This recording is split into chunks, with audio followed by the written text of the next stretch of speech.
start this off like so I am recording. I start this off really easily, and why don't you introduce yourself? Talk about your company and what it is that it does.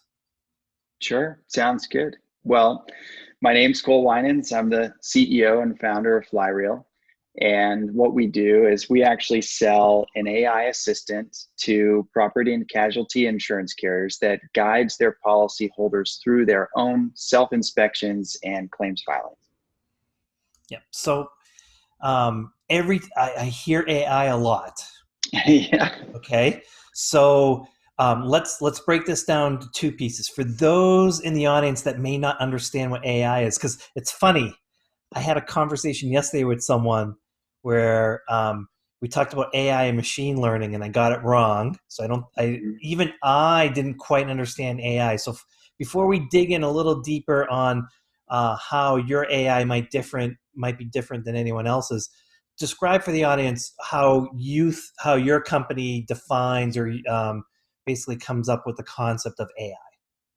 Yeah, so a couple of things. There's always a semantic debate, and I think technical and engineering focused people really want people to respect the difference between deep learning and machine learning, AI versus ML, and it just doesn't matter in a business context. I think so. I'll come at it from that angle. At the simplest level, it's pattern matching at scale, and using methods to determine probability and statistical probability to try to predict things as accurately as you can. And then in terms of, why does this matter? How are we doing it?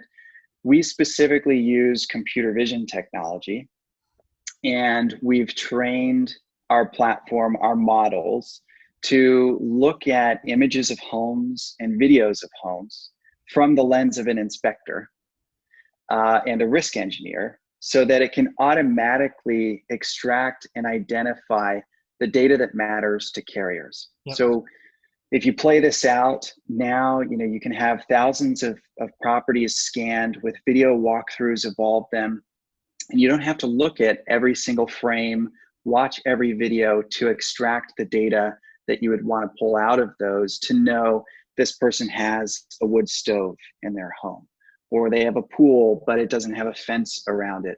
That's a task best suited for technology today. It's a simple task. It's a repeatable task. You can train computer vision models to do that for you automatically. So outsource it. Yeah.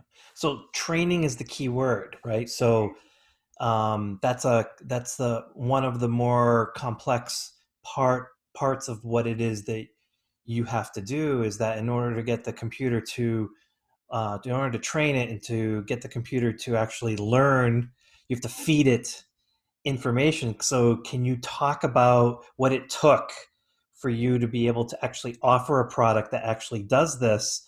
Give a sense of how much data and information you had to feed the computer to get the wheels turning. Yeah, so I think there's to get the wheels turning, and then to get particularly good at our focus, and the distance between each is pretty considerable. So this is a story I like to share because there are other startups often talking to carriers in pursuit of really neat AI solutions, and they're sometimes pushed off because they don't have the solution yet. But you don't get to start there. You have to kind of inch your way into it. And we had a great partnership with Microsoft out of the gate. We got very fortunate. And in that partnership with Microsoft, we were able to use some data with their help to train on a base knowledge of appliances. So for example, you could pan across the kitchen, and it wasn't super radical, earth-shattering technology, but we could automatically identify that you had the refrigerator, and we'd label the oven, and is it a gas stove or is it electrical? And that for us was our moment to prove, okay, while this may not be the most valuable data that you need as an insurance carrier, because you can, for the most part, safely assume someone has a refrigerator in their kitchen, we're demonstrating we've got the core components to do something even greater than this. We can identify things. Now let's try to start capturing more and more data, real world data of these homes, so we can do more and more nuanced things. So getting from 0 to maybe a half to where we could identify things was, just using generic data and images of appliances to demonstrate to our prospective customers, hey, we've got something here. We're not just making this all up. Yeah. Your story reminds me of the HBO show Silicon Valley. Familiar? Yeah, very. When hot dog, and everyone, like, they identified what a hot dog was, and Yeah, everyone got excited, and then everything else yeah, was not a hot dog. yeah, exactly. No, you have to start somewhere. You really do. So this is interesting because your business is focused predominantly on the claim side, which makes sense because that's where the kind of the rubber hits the road. But I would say, I'm being a property underwriter. I Mhm. would say since the beginning of time, since the beginning of property underwriting, one of the most understated or under-respected aspects of property underwriting is getting the contents value correct. Mhm. And as a property underwriter, I remember I was moving across the country. We had 3 moving companies come in, and all 3 of them were within a few $1,000s of one another of the property value after doing a full inspection. Mm. But the most amazing part of that was their number was about 7 times higher than what I was insuring my contents for. Wow. So I was way off in what it is. I think understanding, like, the not only the difference between what being able to identify a refrigerator and a wood stove is valuable, but also to the extent of, well, what make or model is it, and then what's the replacement value for something like that is very much an underappreciated aspect of property insurance. Have you? It seems like your technology could also potentially solve that problem as well. Yeah, so a couple of things. When we first went to market, we thought, claims was likely where we'd start, and we had quickly found that we've had most of our focus, almost all of our focus right now is in underwriting, and now we're kicking off our claims Okay. effort. And because there are glaring issues like that where the carriers and the insurers as a whole just have not had the luxury of seeing inside the home to better understand the risk and to size coverage appropriately. And contents is a huge pain point. It's not an area where we're operating right now. However, it's an area where we can see ourselves evolving. And a lot of our customers have expressed a pain there and an interest in using our technology for that. And we've begun capturing some of the bigger, more high-priced contents. So we do appliances already, but now we're getting into electronics and some sporting equipment, just to cover some of that. But I mean, contents is one thing, but it's also the presence in, an indoor pool. Yep. If you're doing an exterior inspection, how would you know? And so now we're just seeing eyes really open to, gosh, we've done exterior our entire life as a company, and we've never known these things are here. No. The interior of the home has always been it's been like a shroud around it, or walls. Yeah. Yeah, okay, yeah, there are walls and a Yeah. roof. So how do you engage? How do you engage? So, you know, most of the business that comes through the insurance world comes through brokers, Mhm. right? So how are you engaging, or what's your business model so that you can get access to the inside of the home? Yeah, so usually it's from a business model perspective, the carrier is purchasing this just like they would pay for an inspector to go out there and look Okay. at the home.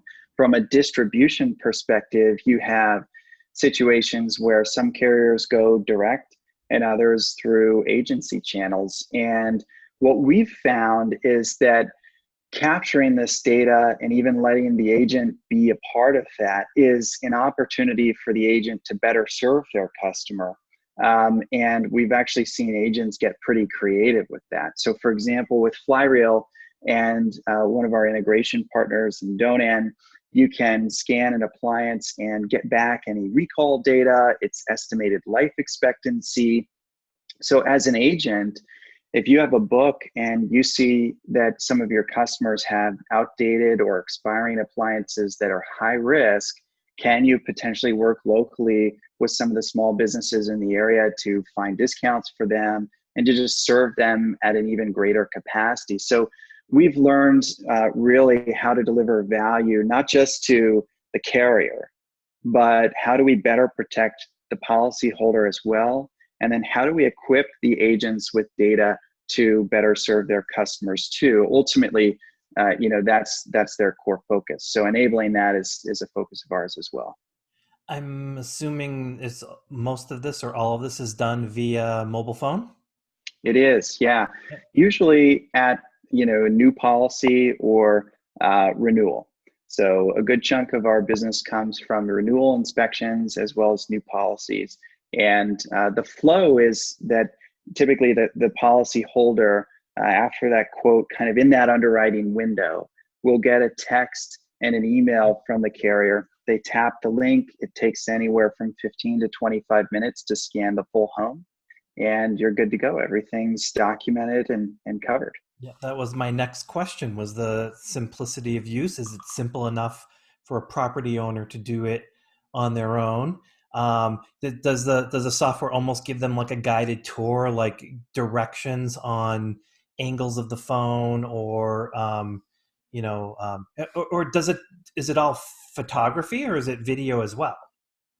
It's both. And I think the user experience, I would say, is one of the biggest differentiators between Flyreel and potentially alternative solutions. Using AI, we're now able to offload the heavy lifting from the user onto the computer. And so they can literally walk around the house with the video camera on, and it's just, hey, Nick, pan across the kitchen from left to right. Wow, you did a great job. Let's go get the other room. Yeah. Because the AI is doing that heavy lifting, creating that list, documenting those materials and everything for you. And so it's a very fluid, very efficient experience. And we've done that by really harnessing the hardware on the smartphone, just maximizing the capability of the sensors and the video, everything there. I can't underestimate this enough, because it's we're moving from a world where we basically took the word of the insured on the value of the contents. So take my example, right? Mm-hmm. Where I'm a property underwriter. I should know better. I was several magnitudes lower on my valuation of my own property. So we're Yeah. taking my word on it, and I don't have enough of expertise to know this, to a world where in sounds like minutes, literally minutes, to walk around taking video and having a computer get much higher degree of accuracy. So the valuation is off the charts in terms of not only getting the value correct, but also at claims time, where someone like me, I would have been hit with all sorts of co-insurance penalties because I wasn't anywhere close to what the real valuation was. I was basically slapping myself on the wrist. Right. Right. Amazing. Right. Yeah, no, that's exactly right.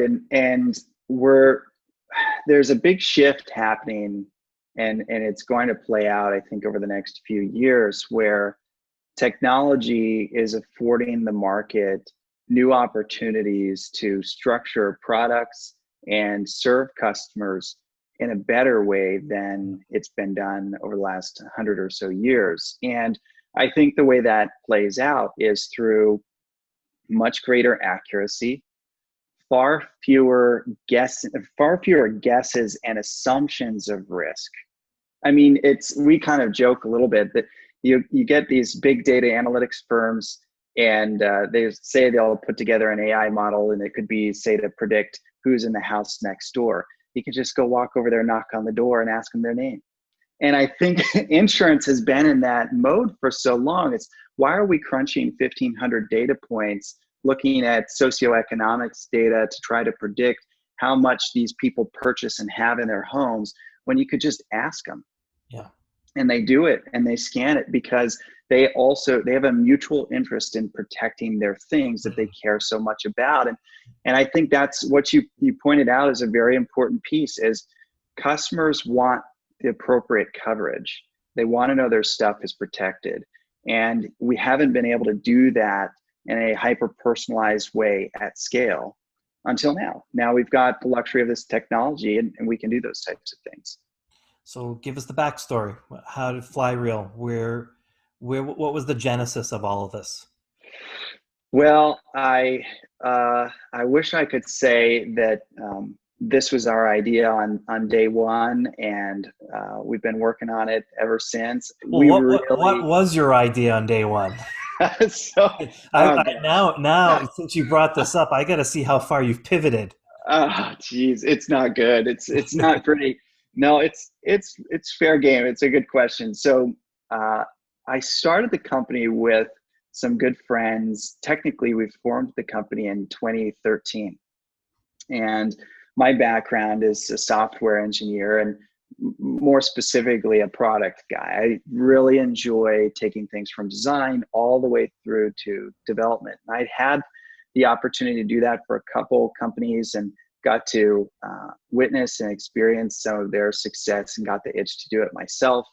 So we formed a company and didn't quite know what we wanted to do. And at that time, everyone was building a social network. So were we. We were going to build this social network, but using AI. We built a solution where you could ask a question. AI would listen to your question, understand the skills necessary to solve that, and connect you to someone with the answer over live video. So then that was the initial concept, and we had to apply some focus. And we applied focus by using this in the context of home repairs. So if something broke in your home or you needed something fixed, you could just pick up your phone and say, hey, my water bill's gone up. I'm not sure why, or I see this leak. I'm not sure how to trace it. And you would be face to face with a plumber in your town in about 30 seconds. And it worked. It was very, very cool. But the takeaway was we built a better mousetrap, but we could not distribute it. We couldn't compete with Angie's List and Home Advisor, these great companies with lots of money to spend on ads. And so a better product wasn't a better business. And so we kind of took that and said, what if we expanded the AI? And if we didn't just understand what you were saying in your home, but what if we could understand what you were showing in your home? And if you pan across the room, can we document the details? Could we look at damage? Could we create a list? So we created a little proof of concept and had a couple early mentors and investors that came from 𝐕𝐢𝐬𝐬 Technologies in the insurance space and said, you have no idea what you have for insurance. And I said, well, I don't want to repeat. We didn't want to repeat what we had done before, creating an awesome product with no demand. So we went out to a conference with this kind of basic prototype and said, let's show it to some carriers, see what they think. And we left there with a lot of interest and a lot of excitement. So that's our full genesis story. Definitely a pivot, but you can kind of see incrementally how we found our footing. Yeah, completely. And the future, I'm assuming, is a continuation on what you described in terms of ratcheting up the safety, potentially the safety value of, hey, your water heater, for instance, is 15 years old. And, when it goes, it's going to cause a lot of damage. Or things with electrical. There's probably a whole, both interior and exterior, is probably a whole bunch of things that then play into the risk management of potential loss. Like the curve is now switching, and if you don't take action soon, you're going to have a loss, and that's not fun. I don't want to speak for you, but I'm assuming that seems like a natural stepping stone. It is, and we're now, now that we're growing as a business and more data is coming into the platform, we're finding we're able to roll out new capabilities that deliver more value to our customers in the realm of risk management. And so some examples of that are, now we'll have the homeowner scan their electrical panel, and we can automatically detect the stab lock breaker that was recalled in the 80s, and it causes 40 or so million in losses annually and 13 or so deaths. I mean, this is stuff that now we can prevent these things from happening by flagging them early on in the process and catching those hazards and risks. And more importantly, I think you have so much knowledge bottled up into these carriers and their risk management teams, but their hands have been tied behind their backs because they haven't had the data inside the property and really even at the ground level. And so when you hand them that data, you see their efficacy skyrocket, and now you can actually amplify their knowledge and experience through the use of AI. Yeah. What about the commercial realm of Yeah. that same problem? Because we write residential and commercial, and I see the exact same thing where these 100,000 square foot warehouses come in, and the contents value is like 5% of the total building value. I can gauge the total building value, but that contents number does not seem right at all, and that happens all the time. My guess is it might even be worse, because I think on the residential side, there's some tools that the carriers can use to kind of fix the contents. They don't have the same tools in commercial. What can you do there? Yeah, well, we've now gotten into commercial, and we're taking a step-by-step approach, making sure that wherever we enter, we are delivering hardened value with tangible results. And so we've started in restaurants. Now we're getting into LRO and also multifamily housing units as well. And so we'll catch things, restaurants, the kitchen is really the hot spot, I mean, literally. And so we'll detect sprinkler heads, presence, absence of fire extinguishers, look at the fryer, all of these things. You've got slip and fall hazards in the main eating areas when you have the soda machine. Is there a mat there? Is there a rubber mat? Do you have exit signs? We can automatically detect those types of things. So, we've focused in those areas to start, and we're seeing some good impact out of the gate. Yeah. Do you anticipate, how quickly is the AI technology advancing? I've seen like a big spike in, I think, AI productivity, AI efficiency, what it can do. Is there any cause to believe that it won't continue at this accelerated pace? No, I don't think so. I think that the amount of research that's happening in AI is just outstanding. And the work and the intelligence of the people pouring into it as an overarching practice is just, I mean, it's hard to sleep sometimes because it's just so fascinating and people are so passionate about it. AI is really going to be the epicenter of software going forward. It's just, you will use probabilistic modeling and this approach in most things going forward. It's either you'll look at, does it make more sense to develop a model or kind of a simple binary rules solution? And that's kind of where things will go. So it's just going to get further and further entrenched in each business. I see. Yeah, it sounds like similarly to what I do with NatCat, I feel like we as practitioners are going to struggle to keep up with the scientific technology. It sounds the same, whereas Yeah. the theoretical aspects of AI will advance so much faster than we can potentially consume it. And so I feel as though on my side, like I'm always asking scientists and engineers that are building things to kind of dumb it down for me so I can make some decisions off of it because it's too complex. Sounds like it's going to be the same in AI potentially. I'd say it's the same already. There is a delta, I think, between the academic side of AI, which is way out here, Mm-hmm. and then the operational side of AI. And both need each other. I think sometimes both will roll their eyes at each other. Academia is out here and they've figured out a lot of problems, but and they look back at the current state of market and they say, "Oh, you're so far behind." And then the operational side of AI rolls their eyes and says, "You guys don't actually have to put this into market." So I think you have to really tread that line of academia and actually operationalizing this stuff so that you're on the edge and you're continuously pushing the boundaries and capabilities. Yeah, it's we're living in amazing time. We've gone from hot dog, not a hot dog, to all of the stuff with being able to tell the kinds of fuses that are being used. Mm-hmm. It's probably not too far off, and you've probably already thought about, I've seen cameras with infrared that can look through walls, so Mm-hmm. it can already detect rot and things like that. And so the ability for us within minutes to be able to detect everything that's going on in a home, we're probably not too far off. Could you talk about folks that are listening to this that have fear Mm-hmm. of AI? They're going to take our jobs. It's going to be intrusive. We're going to Mm-hmm. lose privacy. Can you talk about those sorts of issues as well? Sure.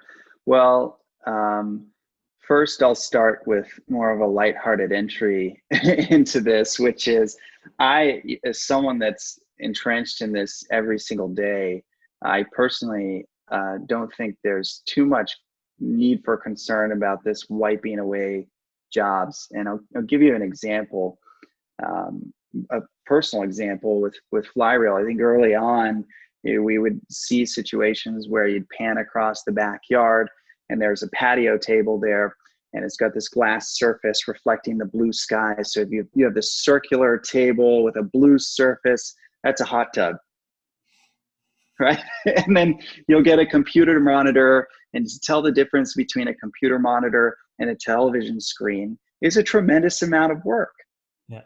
And so when you're working on these basic problems, and you hear debates about robots taking over the world, I mean, you roll your eyes. I think, more realistically, what we're seeing is AI as an amplifier.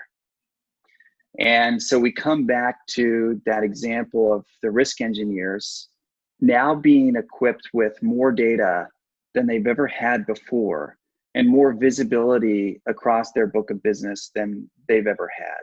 So now what happens? They're actually considerably more valuable Yeah. because they can actually parse the data with the help of this AI assistant on 10,000 homes rather than 10. And so I see it more in the near term acting as a knowledge amplifier than a replacement for people. Yeah. I generally tend to ask that question for anyone that is associated with AI. Partially it makes me feel better, but I think also, Yeah. but I think also partially it's that it's a tool, right? Because Yeah. as you're talking, as in, I can't help but think as the world evolves, that we'll have new stuff, and there's just going to be a need to constantly train the software, and then we always go from like one software platform to another, and someone's going to have to port that over. That I think it is in the realm of technological space. Like, you need technological sophistication to be able to sort of keep up. But I don't know, to me that's the exciting part, is like, from a human standpoint, as long as if we're eager to keep learning, we can keep up with it. And then it's a Right. tool for us to use, no different than a hammer or a saw, Mm-hmm. you No, know? I totally agree. And I think the more we work on this technology from a personal perspective, the more impressed I am with the design and our capabilities as people. Because you start to learn about the things that we do just naturally in terms of understanding context switches And so that's one thing that we've had to kind of bake into our solution is, if you see a rectangular object that is silver in a bathroom, the probability of that being a refrigerator is almost non-existent. Duh, we don't even have to think about that. But for an AI or computer vision model to know that, you have to introduce context and weight things differently based on potentially where you are. These are things we just take for granted. It happens naturally. We don't think about. And as you try to engineer this, you start to have a greater appreciation of the things that we just come fully baked with. Yeah, like that slight, very slight eye roll that my wife gives me when I tell a joke, and she doesn't like it. That a computer would be like, "What does that mean?"